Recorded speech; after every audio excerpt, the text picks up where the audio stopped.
There is no end to matter, there is no end to grace. There is no end to spirit, there is no end to space. And so we walk with hope in hand towards Zion's promised land. Through every trial, through every test, we seek his peace, we find his rest. There is no end to Zion, no end to love's pure call. For those who seek his promise will find it all in all in all.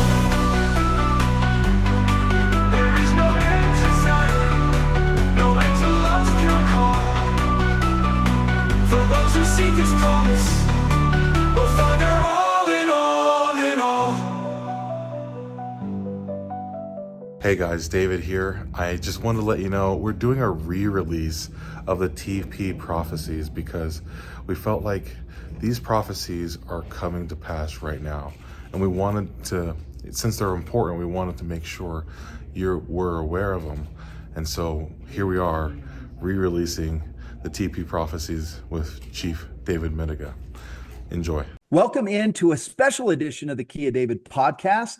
I got one of the Key of David. I got Mr. Key on here, and we have, that's right, Chief Midegah.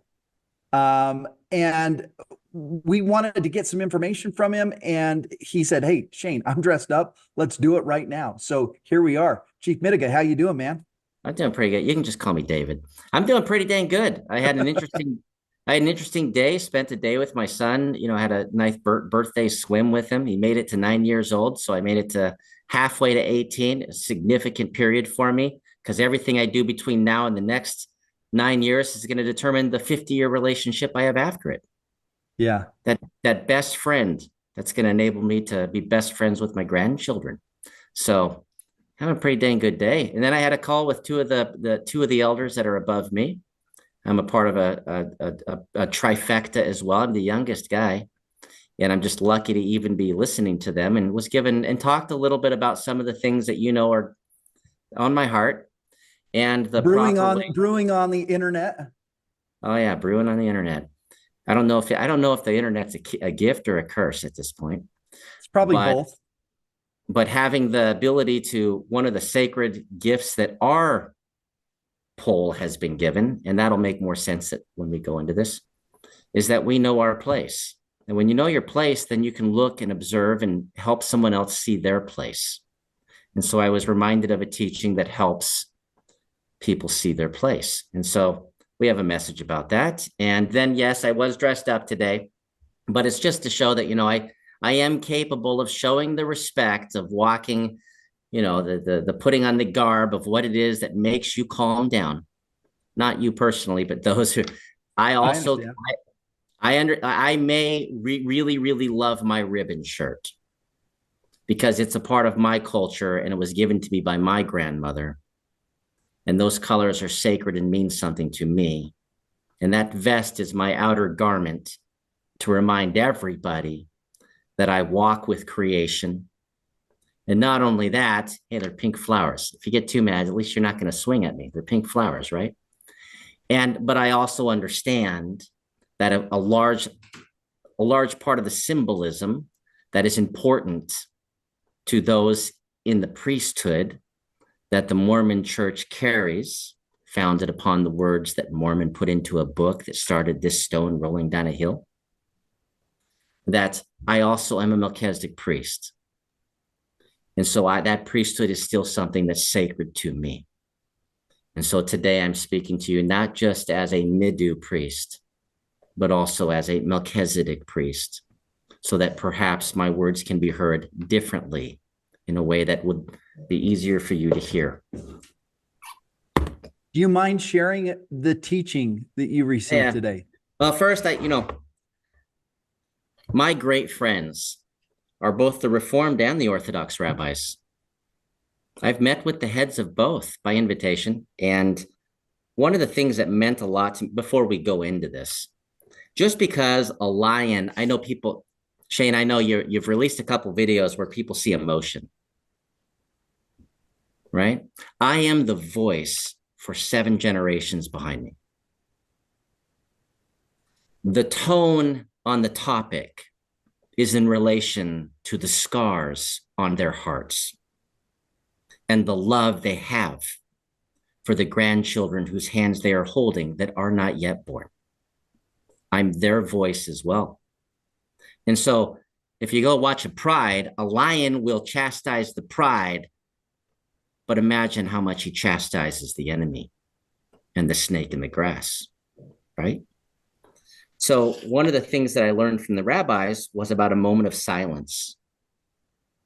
Something that they push with children. It's a global mission of one of their great teachers called the Rebbe. He was their seventh Rebbe from when they looked at the tea leaves and said, something's coming. And they said that through a moment of silence, children will become aware of an eye that sees and an ear that hears. So I want everyone to take a moment of silence and to consider, who are you amidst the noise that surrounds you right now? Are you what another sees? Are you what another hears? Or are you a dream that's written within your heart whose light reveals warmth, love, and compassion? So take a moment to breathe.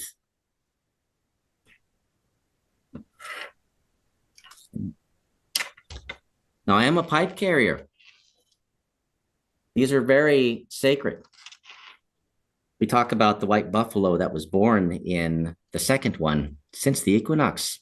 We know things are happening. And this is sacred because this is when we know that that first mother came and spoke to us and said, I also have not forgotten about you. And that's who she was to us. She's to you as well. Every mother on this planet lineally descends from the first mother. How sacred is every mother on this planet? And when she gifted us the pipe to our people, knowing that we had just faced a plague,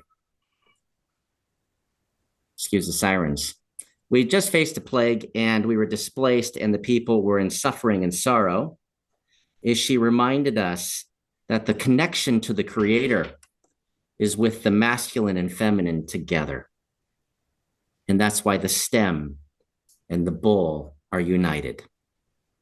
That's the only way that you can access in fullness the Creator, is with men and women working as one entity, as we were created to be. Twain, as the scriptures call it, being twain. That's right. That's right.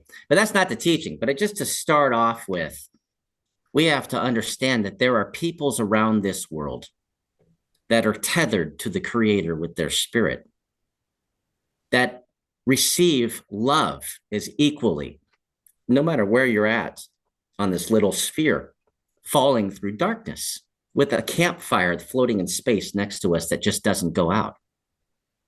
Like, we should be thankful we have each other, right? Can you teach us what it means to be a pipe carrier in your tradition and in your culture? Like, what does that mean? Well, there's two levels. There's red stone and black stone. And these represent two priesthoods. They represent the authority to commune with humans and spirits, as well as directly with the Creator. And so it's symbolic of a life that you're living and a remembrance of the teachings that were in the hearts of your ancestors and that they will endure. So for me, the highest honor that I could have as a middu, right? As a middu, and it just keeps getting a little bit higher, but is to you can't get any higher than to carry a black stone pipe. It is literally touching the first mother and father in your being, who you are. And for me, it meant a lot to carry the stone of the three fires of the three brothers, to carry that stone symbolic of the great mountain, symbolic of the authority of the Creator on the earth. It meant a lot to, represent my Dudamog, my clan. There's 7 clans, principal clans, and to represent one of those, to know those history and the history of creation. But to carry this means that my prayers are being answered, and they can be answered for other people as well through my actions. And that's what sing. And it was carried by an elder for 75 years. and from the Red Lake Nation, which is from our people. And it was carried 6 generations prior to that. So this is a 7th generation Blackstone pipe that tells me the Creator sees me. So it's significant to me and how I choose to walk with my thoughts, words, and actions, and my heartbeats today, and looking forward. Yeah. Now, when I hear this term, a bundle, so when we went up to where Chief Looking Horse was, he carries the bundle for the Lakota tribe for the White Buffalo prophecy. And I don't understand what a bundle is. All of this stuff is new to me. Can you explain to us and our viewers kind of what a bundle is? And do you have a bundle, and what does that bundle represent for you? I actually posted a picture on my Facebook. I'm not afraid to show the other men and women that the when you walk the good way, Mino Bimad is you win, the way that was laying down for us, that teachings come to you and sacred things come to you to use in your strength to teach. That the things that have been touched by many ancestors, they will show up in your bundle that you carry as you walk as a speaker. We're speakers. This is a great gift given to man. We're speaking with the heart of the Creator. And that this bundle is the display, it's a proof, a spiritual proof of this, that then they can also feel it carries its own energy. It carries its own teachings, its own message. Each one of them are sacred.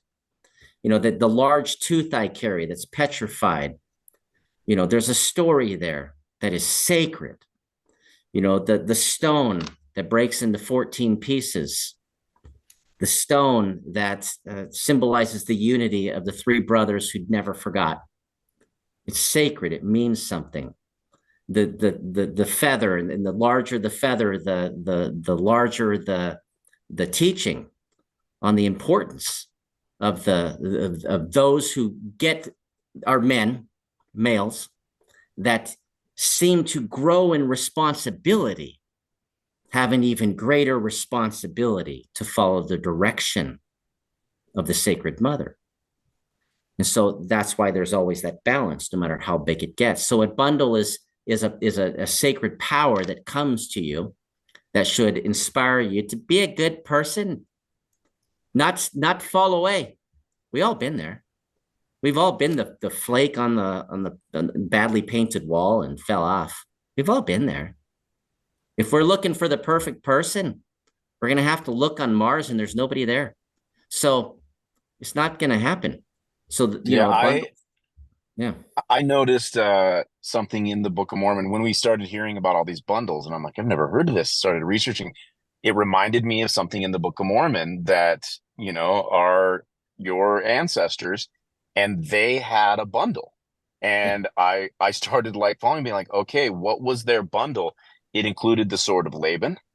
Yeah. It included the Liahona. Eventually, once we've got the Urim and Thummim and the breastplate, and that was passed down from prophet to prophet, from father to son, all the way down until Moroni finally buried it in the ground. And I think it's symbolic as well of the lineage and the authority that the carrier holds. Yeah, but and Moses had a bundle, and it was placed into a box that people carried. It was so sacred. And these things are coming again. So there are bundles that are spread out and distributed, and they're waiting for who it is that's going to walk the trail and gather it back together. And I've been thankful to be a part of that trail, to find what's strangely left beside the trail and to bring it back together. Many of the things I carry have prior been together. And strangely they have been together in the past. And strangely along my walk, they've come back together. Even to the point where I said, I'm waiting for a very special moment when I will get a special and sacred pipe. And then I spoke truth to the LDS community at that Land of Promise conference. And there's an elder standing holding it in the air. And this has also been prior with the stone I've carried. And so these are interesting coincidences that we know are not coincidences. They're just peculiarities, right? And so they're sacred things that were a conglomeration of very important teachings that had to go from one community to the next, and the person had to carry it because we didn't have a rail and we didn't have telephones. We had mountains to wave flags and light fires, and we had rivers to get in boats and go as fast as the wind and current would take us. And so they had to carry these things and go in and lay it out on the purple or red cloth, and then all would gather and they'd remind them of all the teachings that have come in the past so that they would plumb line again. Plumb line. Because it's more important where you are in this breath right now. Because the Creator is patient. He's not back looking, he's forward looking. The person who makes a mistake right now, the most important breath they can take is the very next decision they make. Because all can be forgotten immediately with how much love our Creator has for us. That's awesome. So I had a question before you get into the teachings. There's been something that's popped up that I've had to go on, and I'm the one on the comment section that's constantly replying to the Zion Media comments, and I've had to respond to several people's comments about some confusion that I wanted to talk about and have you talk about, and it's about the priesthood. And you got people coming on being like, well, this goes against, I heard Chief Midegah say that the Levites have the priesthood and that their people have the priesthood. This goes against everything that we know, and type, right? And I went in and copied and pasted something from Joseph Smith talking about how the Levites have priesthood and how they're going to reinstate the daily sacrifice. And then the other thing that was the most prescient is that we believe as Latter-day Saints that if someone has the Levitical lineage, they have the authority to be a bishop. This is taught in Doctrine and Covenants, and the right to the priesthood. This is in the Doctrine and Covenants. This is in the Journals of Discourses. Joseph Smith clearly taught this. Is revealed to him over several revelations. So then my question on the comment feed was, okay, how did that guy get his priesthood if the priesthood was taken off? Talk a little bit about the priesthood. My belief through this and my understanding, and I don't know if it's accurate, is that the Levitical priesthood at least is spread out through the tribes of Israel, and it's still in order. Yeah, you're absolutely right. They are going to fulfill the covenants that were asked of them when they rebuild the house of the Lord that was taken down after twice. They're not going to magically have something they didn't have when they do build it. They're going to execute what they're carrying in that moment. And so we know it's sort of the teaching of it's what I wanted to talk about today, which is the teaching of building the teepee was given to us by the first mother. The circle, which is the earth. The poles, which are the poles that if you stand one up, it falls over. You can't stand alone.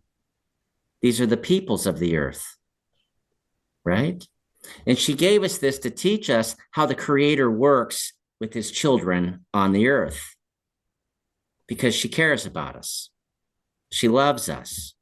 She loved us enough to let us spend 9 months in our mother's womb. There are insects that get it 1 day. There are elephants. They get 2 years. Lucky them, right? Or maybe not. They get pretty big. But we get the opportunity to share something sacred, which is your mother's heartbeat. And then, it's in your chest. That's pretty incredible. And so we have to stop looking at it in this strange way. If we read the scriptures, if we read the Torah, if we read the books they give the stake presidents and the bishoprics, you just read the books and they talk about these things. How is it possible that you are the only ones with the priesthood, the only staff able to hold up the teepee? If it's telling you another staff may come along that's capable of holding up the teepee. Now, we know when we build the teepee that it takes 3 staffs to hold up a teepee.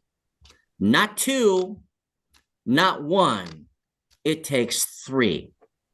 And we know, how important those are, that these three poles, that when they're bound together, they make a tripod that has a specific meaning. We know that together, these three fortify the structure of the house of the mother's children. We know that these three poles represent obedience, respect, and humility. And so therefore, we know that as we look to the world, we knew that the Creator had given authority to others, those at the same time as us, and those at the end times to help us stand up again as a house, a family of the Creator. We know these things. There will be those that are absolutely disciplined. They follow 613 mitzvahs. Don't you think that's a pretty important pull to have? Right? Right. We know that they will have respect. Right? And how does the saints, how do they respect the house of the Lord? Significantly, in ways that nobody can explain other than just to be there. We can't get an understanding of what it was like back when one existed if it wasn't for their respect for the house of the. That's how they execute their priesthood, their pull. Then there are those that are humility. They place themselves below all things in creation because they are a chief steward within creation, and they knew this because when we walked into creation, we realized we were the only part of it that could destroy all of it. These three poles have to stand as one to be able to combine the other poles that each have their own purpose, their own responsibility, but they can't execute their responsibility if the three poles don't stand as one. And that's always been the message of the Creator. And so the poles teach us that no matter the version of the Great Spirit we believe in, I had 3 sons and 3 daughters.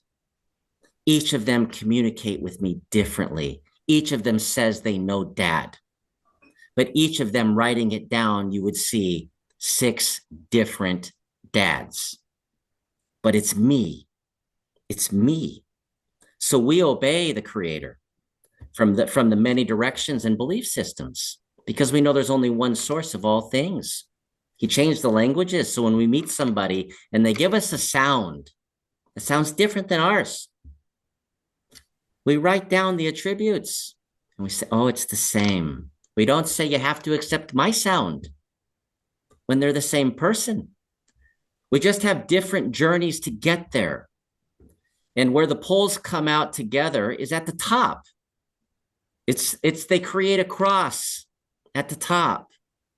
And they also resemble a bird with its wings up when it comes to the land.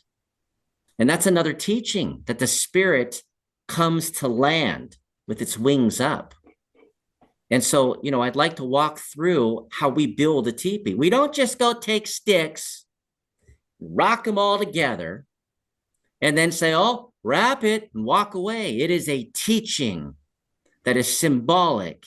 And in every village that we had, which is why when we were displaced from our cities and we went to these, we remembered, maybe we just will stay with these because we'll remember the teachings enough until our pleas and cries are answered by the Creator.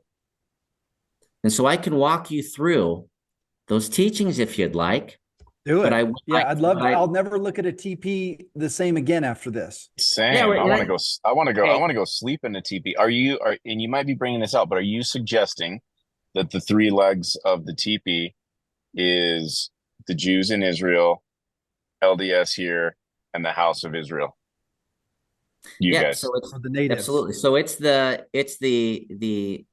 Jews of Israel who are on the other continent, the Jews that are on this continent that had their authority given to them, by resurrected hands. And then those who are new people brought in the last days. in the latter days who would lean against us to help us stand. Before the Latter-day Saints came, we were just two poles flopping and falling all over the place, getting tossed around by everybody. Yeah, and that makes sense because it's the day of the Gentile, right? And the Gentiles are saying, hey, I just want to get adopted in. I just want to be in. And I'll support you and I'll help you and I'll lift you. So to be that third, Right. I totally Anchor. see what you're saying. So help us build the house of the Lord, which starts first with uniting our hearts again as one house, one family. And it's not going to happen unless we do it together. And it also, like the teaching, I had to talk with two elders today, and I shared some concerns, and I shared, my heart on a few things. And I was reminded that sometimes it's important to remember that ears are for listening. You might not know why we do things because you never listened. So take a moment to pause, just as they did in Utah, where every single song we sing, everything we do is an expression of a sacred teaching that you carry as well. But you're not seeing clearly. And so we need you to see clearly. Yeah. So Lay it on us. Give us Okay. the teaching. Do you got some more? Yeah. So absolutely. So when you lay the first pole, this is discipline. This is the most important one because this is accepting the guidance and knowledge from outside of ourselves, using our ears before our mouth. I earned the right to use my mouth. My tongue was held in my hand, and I was forced into silence for a duration of time others cannot understand.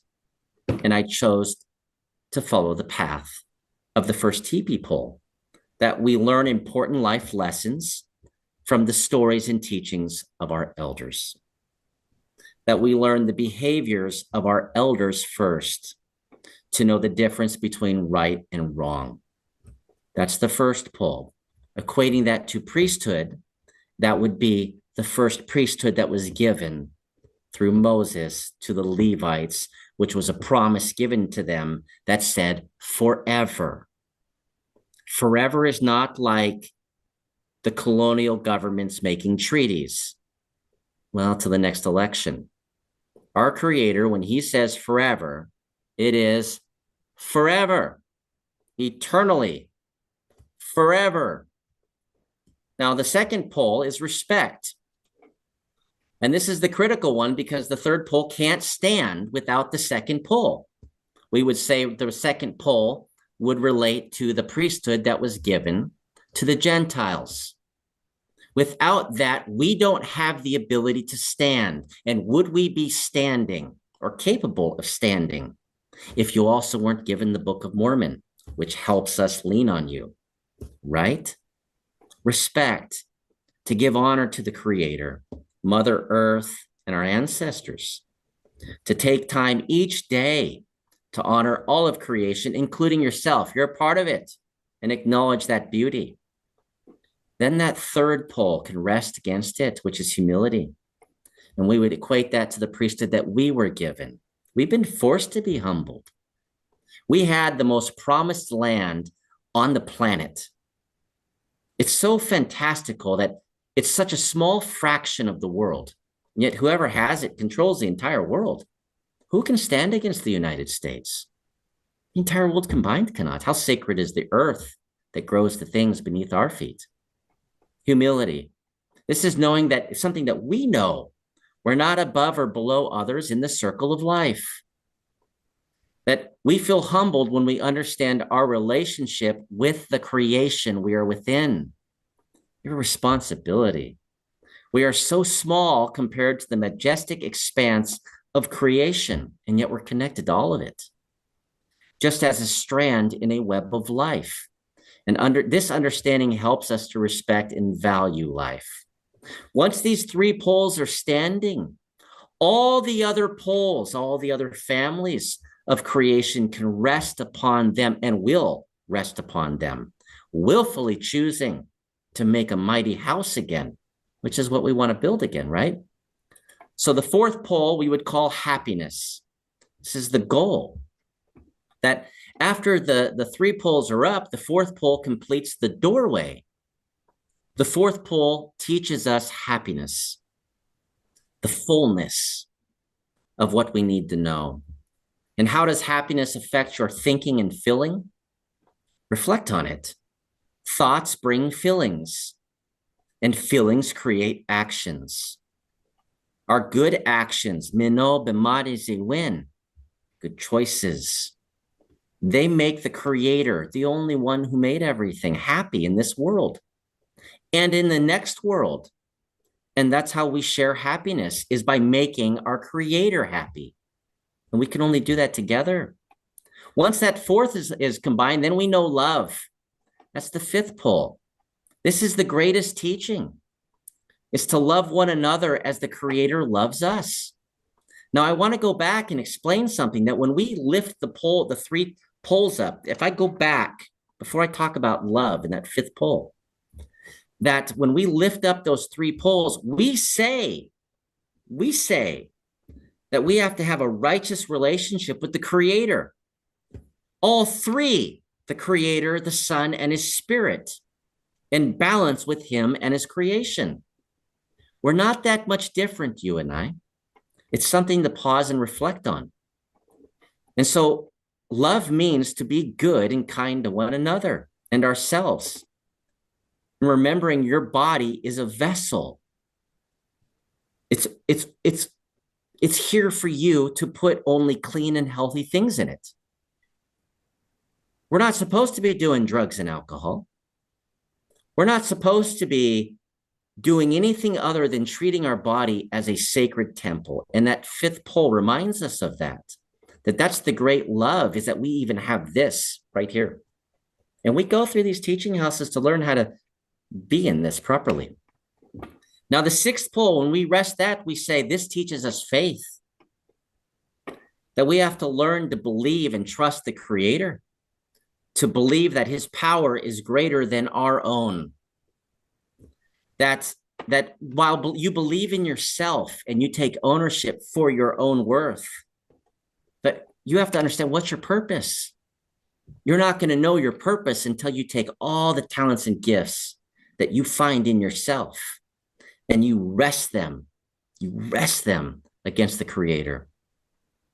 Because it's the only way you're going to find those things listed above, which is the only way you're going to find love and happiness and humility and respect and discipline.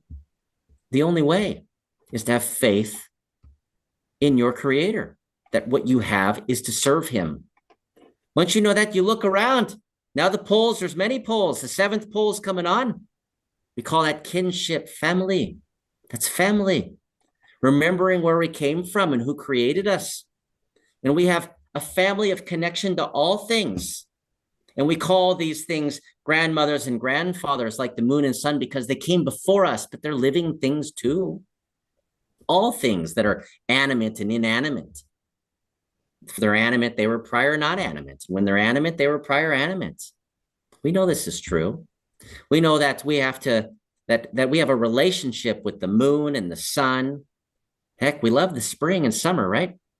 That our ancestors and the stars in the sky that helped us walk this earth, that the family that has gone before us, and that when we dance, they're dancing with us. And we look at the northern lights and how they're reflecting the rainbows, and we sometimes wonder, maybe they're speaking with us as well. The plants, they're our relatives as well. And the two-legged and four-legged animals are our brothers and sisters as well. They have a sacred spirit that's being carried by the creator moment to moment for a purpose. Sometimes that purpose benefits you at their expense. Other times it benefits them. We have to recognize they have a responsibility as well. And where would we be if the entire earth was a mall? How much popcorn and movies and clothing could you buy before you would miss the wind and the birds and the trees and to see a fox running through a creek?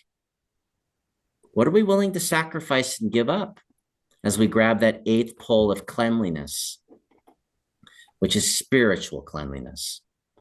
With clean thoughts come a clean mind.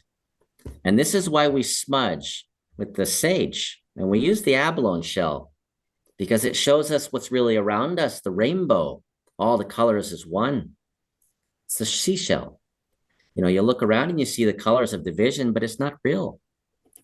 That what's important for us is that we pray for this. We ask for this, to have eyes. This is part of the prayer when we use the sage, which, by the way, kills 98% of bacteria. So lucky us to burn that, right? That we pray for our eyes to see clearly. We pray for our ears to hear good things.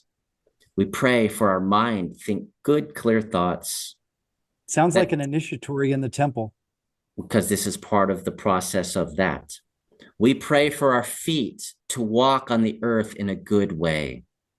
We pray for our mouths to speak truth and kindness, and for those to hear it to know, even when it's harsh, a lion roars at its pride as well, when it's not aware of the danger and the cliff it's approaching. That we pray for our hearts to be open to love. And we sometimes wonder, I wonder, if we're allowing the Spirit to do its job when we are closing so many hearts that should be open to receiving love.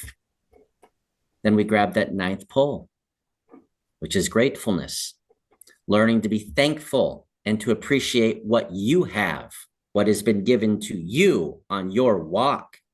Some of us are strong physically. Some of us are strong mentally. We all have different gifts in differing degrees, and being thankful with what you have and where you fit in. Focusing on the positives placed in your path and remembering the lessons from each of those challenges you have overcame. Learning to give thanks for each day as life is a blessing is important. That's why I sing the song I sing. Ayagichi dawe bushke gin. Yahweh, Yahweh, Yah. What that's saying is, you made this great place I walk within. I receive what you send with open arms. Come in, Creator. Because anything that comes, whether I may perceive it in the moment as bad or good, is all for my good. Every single one of us knows exactly what I'm talking about there. Then we grab that 10th pole, and that 10th pole is sharing. Traditionally, we believe in the importance of sharing. We used to meet every single year, and we would bring everything we had, and you'd have to give it to somebody else. A giving ceremony. Sounds like the law of consecration. Yes, and it was critically important. This was banned by the United States until 1978 because we were taking everything we had and putting it down to make sure nobody was missing anything. Because we learned to be part of a family and community by helping with the provisions of food and other basic needs. That the community itself would suffer if even one person gave in to greed. Remember, greed has the same face as brotherhood. Smile, right? One's genuine, one's not. Communities rely upon one another for survival. And if you cannot take it with you, it doesn't belong to you in the first place. So if what you have cannot go with you when you die, you're a temporary steward. Why not pass it along to somebody that needs it more than you? This is very critical to us. And because of that, we know strength. Bring the 11th pole. And when we say strength, not physical strength, we're talking about spiritual strength. We are more spirit than we are physical. I've already told you before that if all the atomic elements in an average human body could touch, these little charges of energy, they look at them, they're not really solid, they're like little energy charges. But if they could touch, they'd be a sphere the width of a human hair on your head.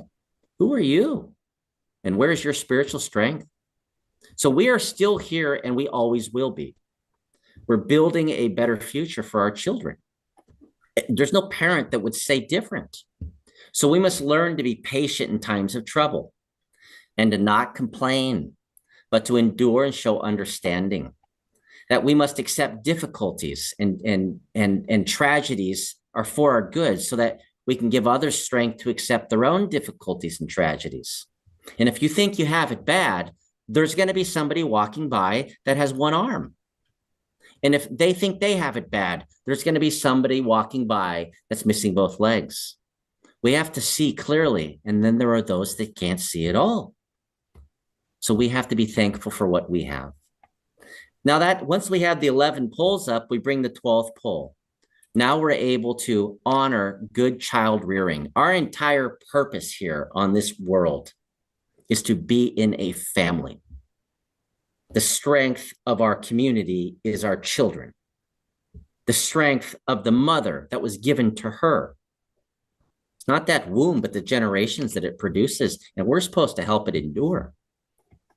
Children represent the continuity of our circle of life, which is perceived to be the Creator's will.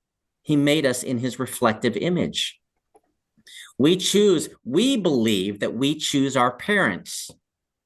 We believe that our children choose us. And unconditional love is the way to honor that. I'm thankful for my children. Our grandfathers and grandmothers made decisions based on the well-being of the 7 generations to come, and that came. They stood in the middle because they knew that they were bridging something that was going to endure forever. It was a chain that was just passed along. And so because of that, we can have hope. Excuse me. It makes me emotional. I lost a son, and I'm thankful that I could even call him my son. His name was Lucky. So I'm excited to see him in the next world as well. So because of this, we can have hope that we must look forward to moving towards good things, and that we need to have a sense that the seeds we are planting today, every decision, will bear fruit for our children and our families and our communities, not just for our storehouse, not just for my personal bank account. That there's an idea that if I do my part, that it's all, and we all do, that it's always going to get better. You know, we look at technology that came as this gift. This is a gift for you to receive. It does what took you 10 hours, 1 hour. When we heard this, we thought, the first thought, all the extra time we could have with our children and our parents and our spouses. And now we have 100 times less time with any of them. So what seeds are we planting for the future?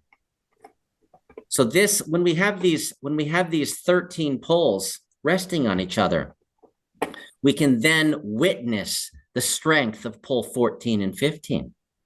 The 14th pole is ultimate protection. This is the ultimate responsibility of the circle to achieve a balance and well-being of the mind, body, and soul. Emotions within us, with our family, the community, and the nation, that they can rest and lean in order because we're all doing our part. And then we can witness the 5th pole, which brings the control flaps. 15th. Yeah, the 15th pole. Okay. And this reminds us that we are all connected. And the 14th and 15th are generally not taught, but I'm teaching you now because they're add-ons. That they're just what's always put there, but generally not talked about. And the 14th pole has the control flaps that remind us that we are all connected with each other in the community. That when we don't know how to use the flaps that are given to us, that just as in the teepee, it gets smoky. You can't see in the teepee because the control flaps aren't opening. And this also happens with us when we don't see clearly and know how to use our talents properly. This is like life. If we can't live in balance, we can't clearly see where we're going. And these teachings that I'm teaching you just with a simple teepee that you thought, oh, these guys just going camping across the prairies, every single one of them placed up was a ceremony a sacred ceremony.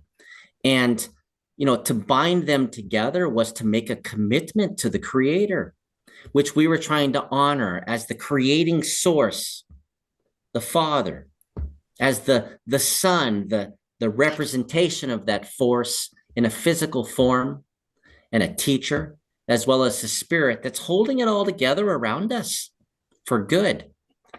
And I hope that gives meaning to you, that you can't say that you're going to build a house for all the family, starting with one pole by itself. You need 3 strong poles that have a purpose, that were placed for a reason and a time and a season. And so this is what we're speaking when we were sitting with the Orthodox and the Reformed rabbis. They have a place to play in this house that we are making together. We cannot do it without their pole, just as they cannot do it without ours, just as we cannot do it without yours. You can't do it without ours. You got the Book of Mormon, and you couldn't have done it without that. You couldn't have done it without theirs. You have the Bible. It's a fraction of the Torah. You couldn't have even got there without that. The 3 have to come together to build the house. And we need to build the house. We need the Creator to be able to show us within this house that He has built, of the directions of east, south, west, north, sky above, earth below, spirit within, the 8th direction on the other side of this, that's sustaining it all. We need it to come in here and physically dwell with us as a living being. And it will not do it until we make the circle again, because now is the time that we are ready to touch the Creator. Before, we were not ready, and He changed our language until the time that the language would no longer divide us. And then when that happened, He knew, because he's a great scientist. He's the wisest man. That at that time, we would have the capability within us to see the good reason to rebuild the teepee again, the one human family in kindness. As you give this teaching, it's caused me to really think about, and for all of our viewers, go and get your patriarchal blessing.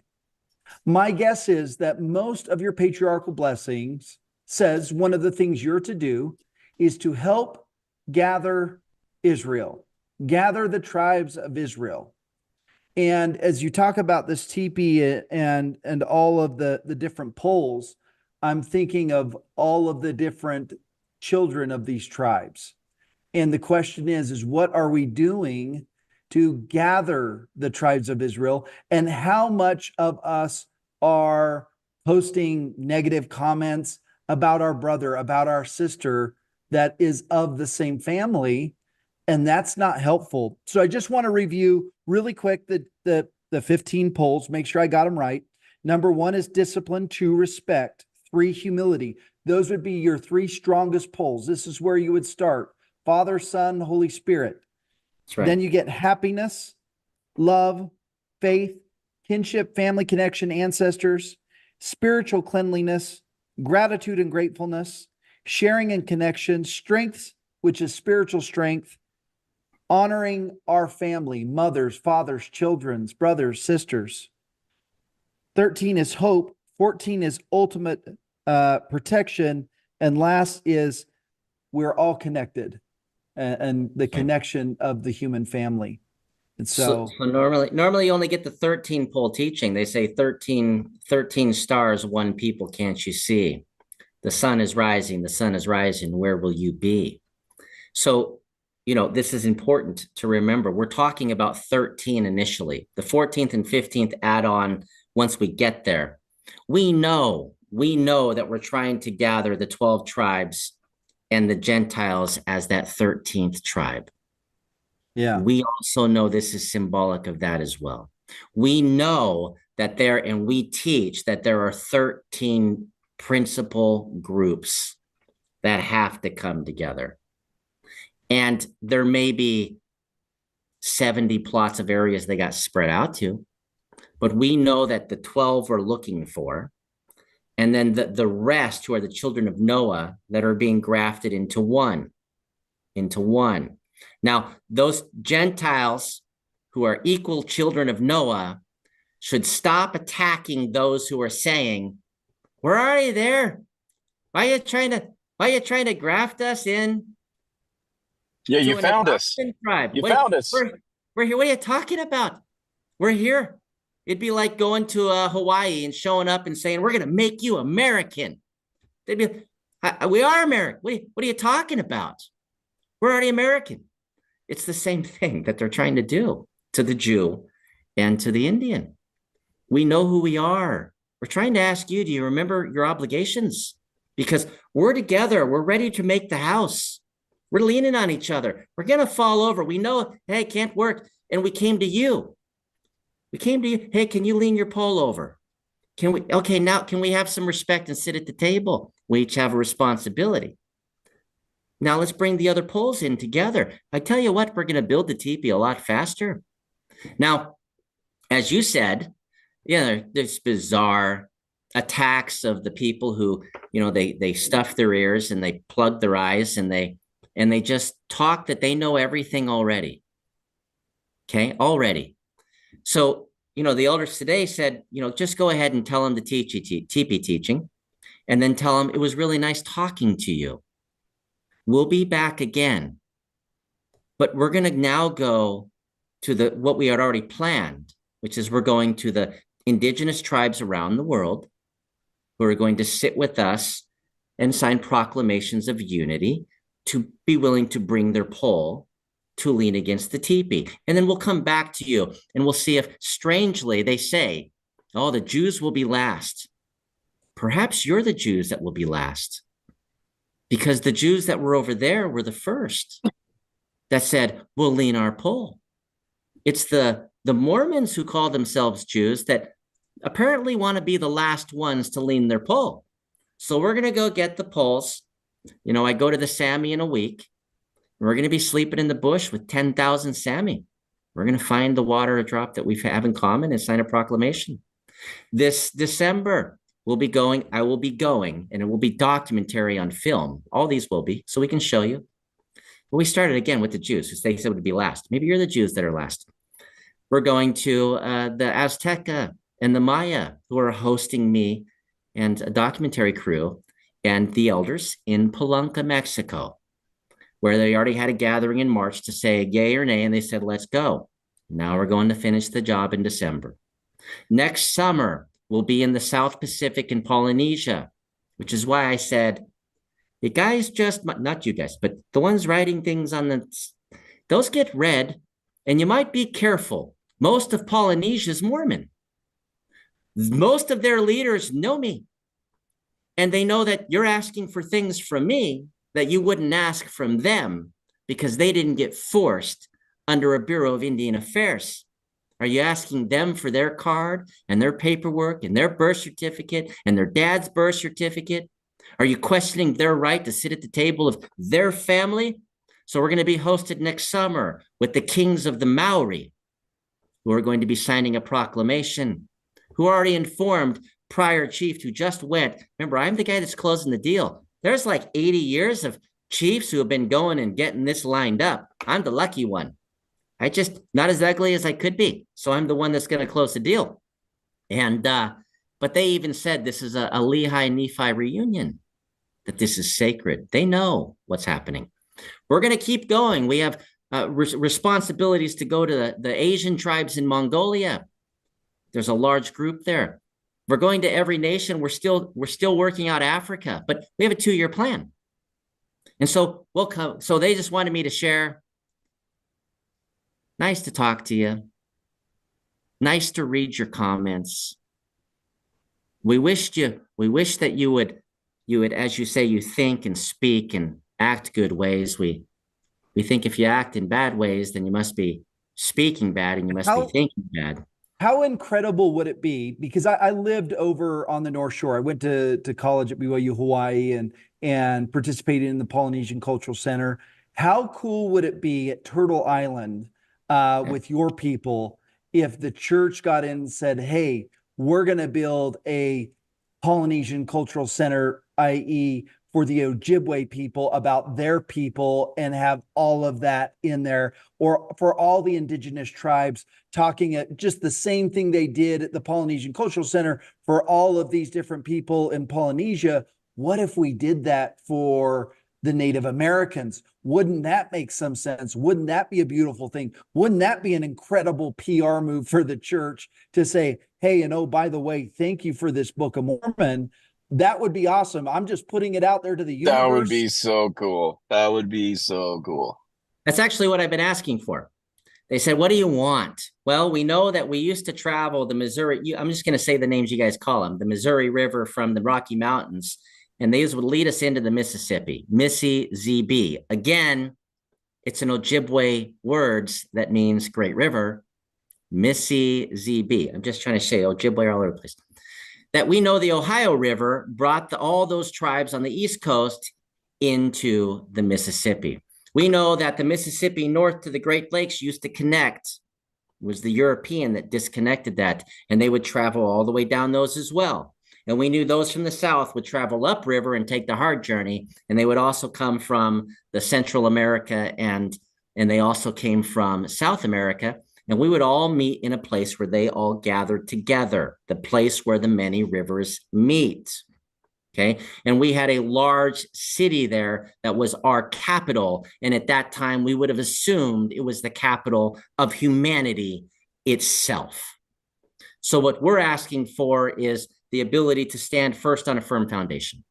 We're going back to Missouri because that's where it used to be. You may have pointed a finger there because you saw the rivers coming there. Or maybe he really did know.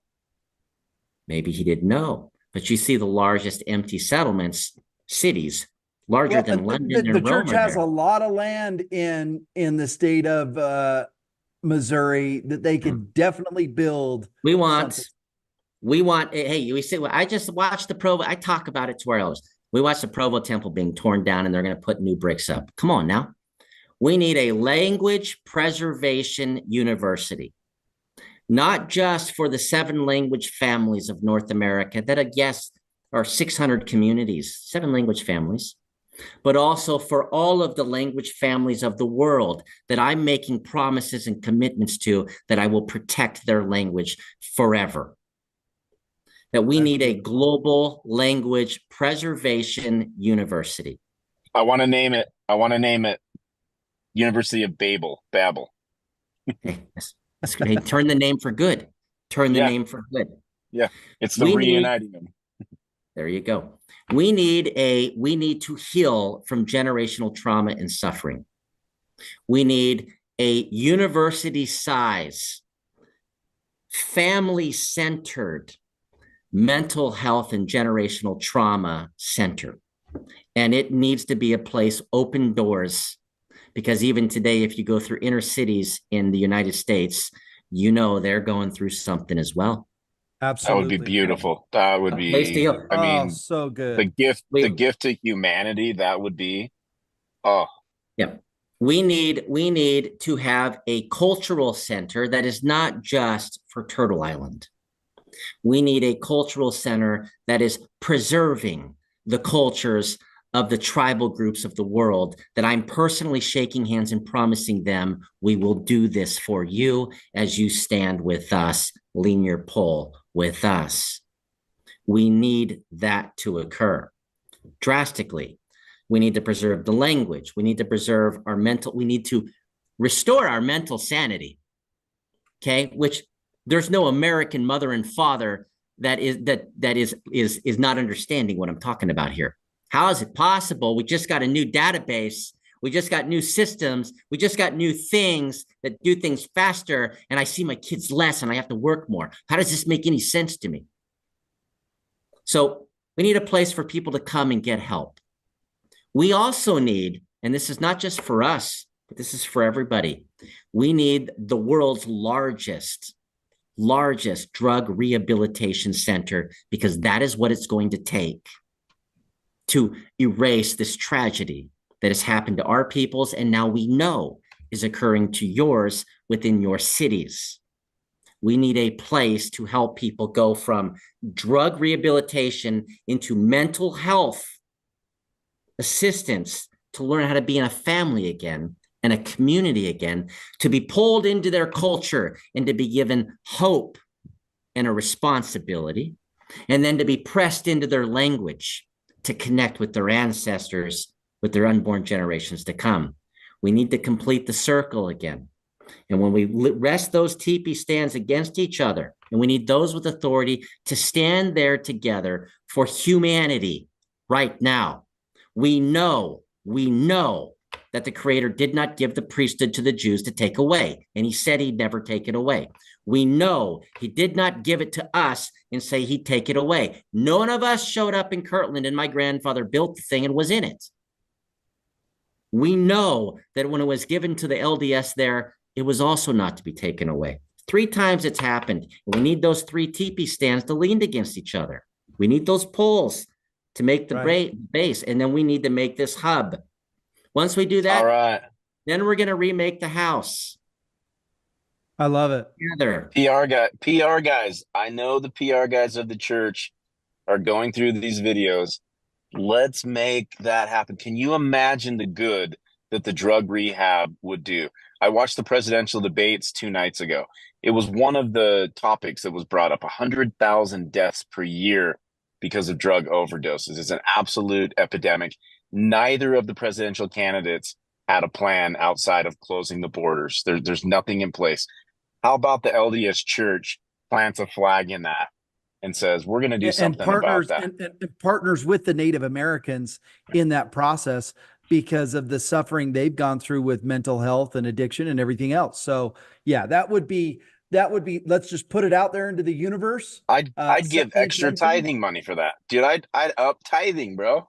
Like, yes, my money's going somewhere solid. Totally. And to have a cultural center of all the indigenous people as well as the other people all coming together and being able to go to a place like that and learn about the languages and the culture. We could correlate all of the beliefs from all these different places across the world, being like, look at this truth, look how it lines up with ours. Look at this truth, look at this prophecy. And when we start talking to each other as brothers, you know, instead of staring at that river between us and forgetting that it's watering both sides, we're going to find that the great peacemaker, the Savior, is found in so many communities. We're going to find that instead of trying to force something on them to make something go away, that there's going to be such a collection of truth coming together that we will actually be able to say we are one human family with one Creator who loves us, with one Savior who stands with us, by us, and for us. That the job becomes a whole lot easier in that moment when we plant those teepee stands and welcome all the children home. That's why I wrote that poem called The Thunderer, out of thunder, the clap. And I said, you know, right before the rain falls, there's a loud clap. Something dramatic happens, right? And so it's coming. It's coming. But wouldn't it be good if that clap was our hands clapping together because we did it? It wasn't forced on us. We willfully chose to participate in something simple, which was to save our families, to save the language that was given to us for a reason, right? To save our communities and the cultures that make the prairie beautiful because of all the expressions of the flowers that were gifted to it. How remarkable is that? And I know this as having 6 children, 3 girls and 3 boys. And they are all my children, but they are all completely different. And I would not want them to be the same.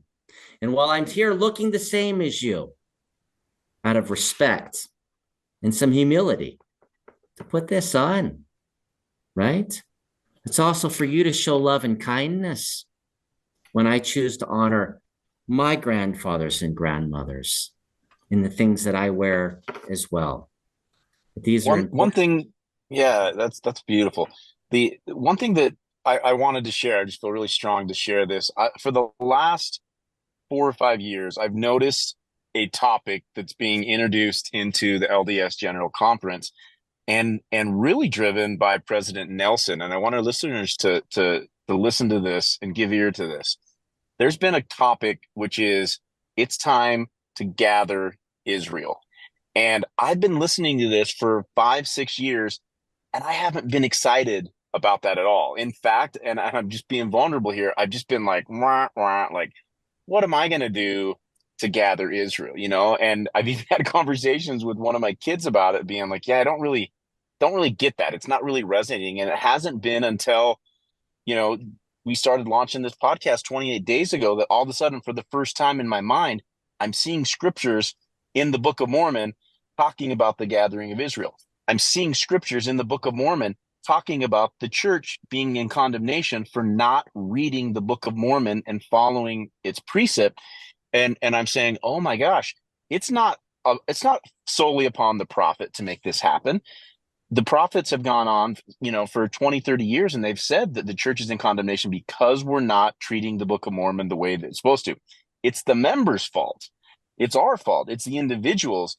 And so I'm learning right now, I can be a part of this. And those of you who are listening to this, you don't have to wait for the prophet to start gathering Israel. He's already told us to do it. Go back and listen to the conferences, and you can be a part of this right now. You can get involved right now and be forerunning on this journey.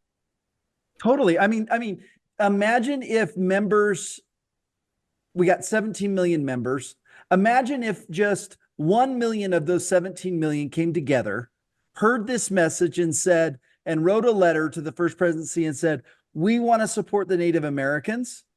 We want this initiative to happen, and we're asking you guys to get involved. If 1 million members got behind this initiative, the church would do it, right? So maybe while we're all looking at the leadership to do stuff, maybe what we should be doing is deciding what we need to do and going to the leadership with the ideas of things that we feel like would be important to the gathering of Israel. One of the things that was a sacred teaching given to me was when I was given a copy of the original Torah. You know, just as, because what you're talking about here is following the Lord, following God. A prophet is professing to you promises that come to you when you follow God, when you follow Jesus, knowing that you're the one that has to do it. You have to become a willful participant in a decision that you execute. And then the blessing that has been professed that will come upon you will come, that will not come without your action. In the oral Torah, it states, which is taught in the synagogue, because they have to walk into a building as well to get the higher knowledge, just as you do and we do, because we are the three poles that'll hold this thing together and hold it up. Moses took his staff and slammed it down and commanded that those waters would part when they crossed that sea. Nothing happened because nobody started crossing. And one man said, amidst contention, he said, we're going over there, right? Moses said, yes. And he turned and walked. And he entered the water up to his waist, up to his shoulders. Nothing happened. And it came right to his nose and he paused. And right then he took another step and it crossed his nose. And it's at that moment when he knew it was more than he could bear that the water parted and the promise came. The saints are waiting. Maybe it's the same. Maybe it's the same. They're talking about time to gather Israel, time to gather Israel, time to gather Israel. It's like putting that staff in the ground. And which one of us as members are going to say, okay, I'm going to start gathering Israel. I'm going to go out and start gathering Israel. We're doing it without person script. We're doing it without a corporation. I am on the errand to take every single thing that I earn with my own hands, taking nothing from our communities, nothing from my family, from my own hands to commit to the obligation I have from my elders and our leadership. And this is how we get it done. And I'm doing those things. And this is why we said, well, nice talking to you. We'll talk to you after we get done doing our circle. Okay. We're doing a walkabout around the earth. Okay. And we are going to every community that's indigenous before they got pulled into these corporations, which are the communities and systems that don't work. And we are binding them together. But wouldn't it be worth it if we had help? Wouldn't It'd be it go incredible. faster if you participated with us instead of telling us and others that everything they have has to be tossed out the window? They have to step in line with you because assimilation into one is how you get one family. No, it's not. You have one prairie by accepting all the beautiful flowers in that prairie to equally share and sit under the sun. Amen. All your children sitting at the table and respecting all of their identities and the relationship that they have with their father and mother in heaven. And this is why I love your teaching about the drop. If you wouldn't mind just talking about the getting the one drop real quick, and then we'll wrap up. I love that teaching, and we have to remember, and as I've traveled around and had my own experience, whether that was in prison or in Africa or wherever I was finding people that were putting their drop into my cup, and I was putting my drop into theirs. But just talk about that a little bit. And then I have a short poem at the end. Perfect. Beautiful. Yeah.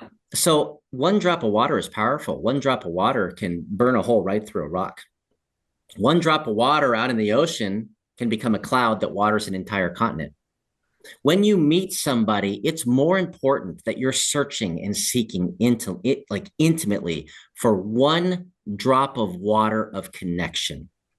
When you find that one drop of water that you share in common, though they have only one drop, maybe it's only one. We go into the lodge, we take a copper cup, we have to empty it. It's symbolic of taking the water someone else has. Because if it's true, and what you're seeing is real, that these people you're talking to are standing within a desert, and you find that they're possessing a single drop of water. That drop of water in their desert that caused you to unite with them is more valuable than the entire ocean of fresh water that you come from. And oh, by the way, to stand in their presence, you are in their desert. So that one drop of water they have would also be the one drop for you as well in that place. So we're called to find one drop of water. If my drop of water connects with your drop of water, we're on the way to making a cloud. Another drop of water, we're moving. Another drop of water, perhaps we're there. One more drop of water and the rain comes and renews all things, and the promise that was told to that drop of water out in the ocean when you lift it up, you're going to do it as the whole sea said, stay flat, don't move. That promise was fulfilled. Right. That's what I seek for. I don't find somebody to replace something. I find somebody to share brotherhood, sisterhood with them. Yeah, I love it. Let's all share a drop of water. Yeah. Shane, let me read something really quick. I went into ChatGPT right after I made the comment of the gathering of Israel, and I asked it to list out for me all the quotes in the last 5 years of conference about the gathering of Israel. And I just wanted to read a couple of them really quick because I think there's some clues in this for us. Okay. Quentin Cook. This one actually was 2012. But Quentin L. Cook said the gathering of Israel is a call to all who will hear the voice of the Lord, and a call to those who will listen to the whisperings of the Spirit to come to the truth.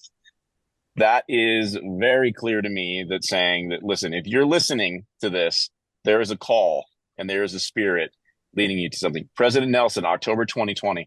The gathering of Israel is the most important thing taking place on earth today.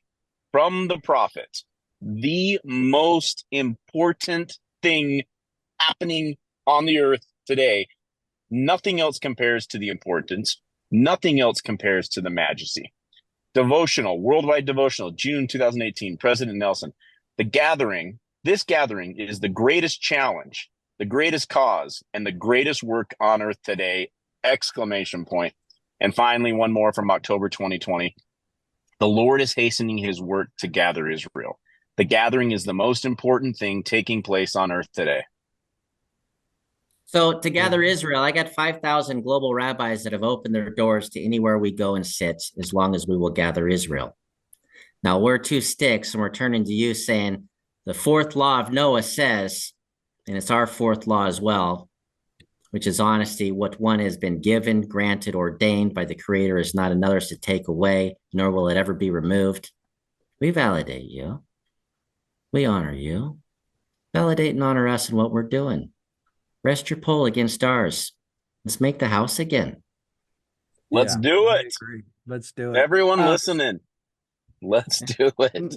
Let's gather Israel. Okay, Chief Midegah, you got a poem. Are we ending with a poem or a song today? We're gonna end with a poem. Okay. Okay. Did you write this one, by the way? Yes. Okay, beautiful. I write all my poems. So that's all I do is write poems. This is called Great Spirit. How great is creation, its works, miraculous things. How great to own is creation. How much more valuable the spirit within. How calming is the warm sun, the wind traveling the sky. But how much higher is heaven, and maybe more valuable still the places only spirits can fly. Have mercy, my creator, my dear eternal friend. We dwell here in shadows while true beauty you placed within. The hearts of children who give love equally to all.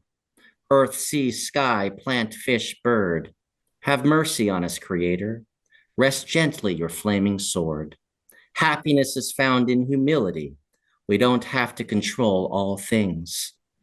Peace is found in kindness and the love friendship brings. Have mercy, please, my dear friend, Creator, my lifelong friend. Let's see what one drop of water can do. Rising higher in the sky, one by one, I will influence them to equally question why. Children have to suffer over invisible barriers made of men. Why? All life has to struggle when the precious earth is our friend. So be patient a bit more, my Creator. This is not the end. Have faith in this drop of water, as you taught me long ago. One more drop may bring the rain, renewal of all things, spirit as well as flesh. We just have to believe that we will pass this test, and then we'll enter Eden. Love it. Love it. Thank you so much. Beautiful. And thank you so much for we'll call it the 15 poll, but the 13 poll teaching.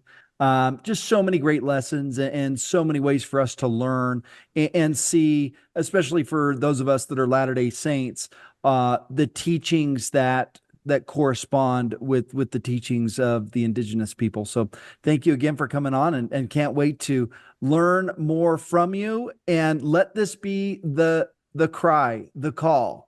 Let us gather Israel. Let us hearken to what the prophet is telling us to do. Let us hasten this work, and let us gather Israel and get behind our friend Chief David here.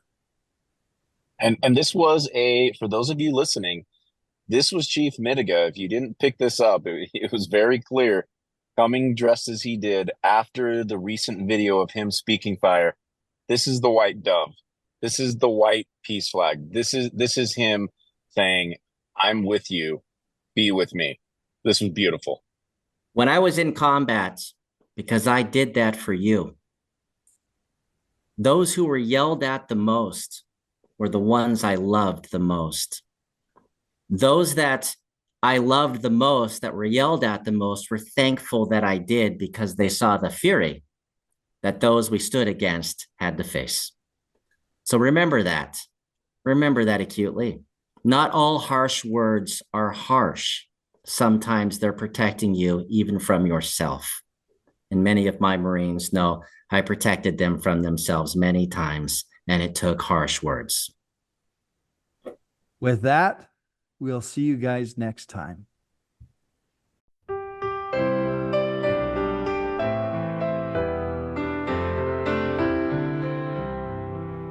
I hope I walk the path to Zion, where truth and light can guide me through. I seek the face of my Redeemer to find my purpose clear and know just what to do. Through every trial, through every shadow, I'll seek the light that breaks the night. I want to know the deeper meaning. I want to see His guiding light.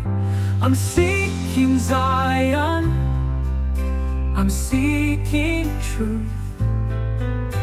I'm searching for the way to find my place with you. I want the promise, I want the call to know my purpose here, to give to you my all.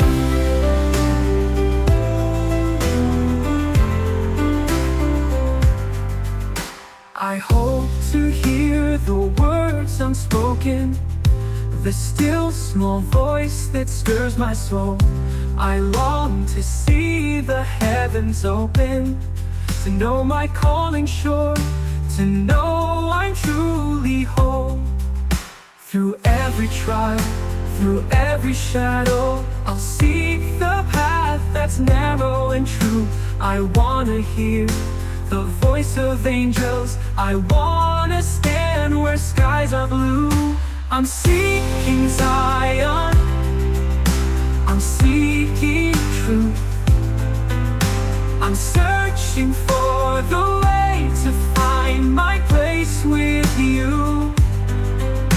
I want the promise, I want the call to know my purpose here, to give to you my all. I'll climb the mountains, I'll cross the sea, whatever it takes to bring me to my knees.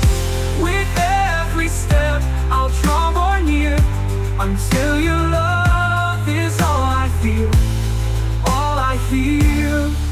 I'm seeking Zion, I'm seeking truth.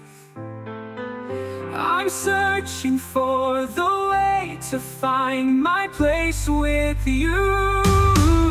I want the promise, I want the call to know my purpose here, to give to you my all.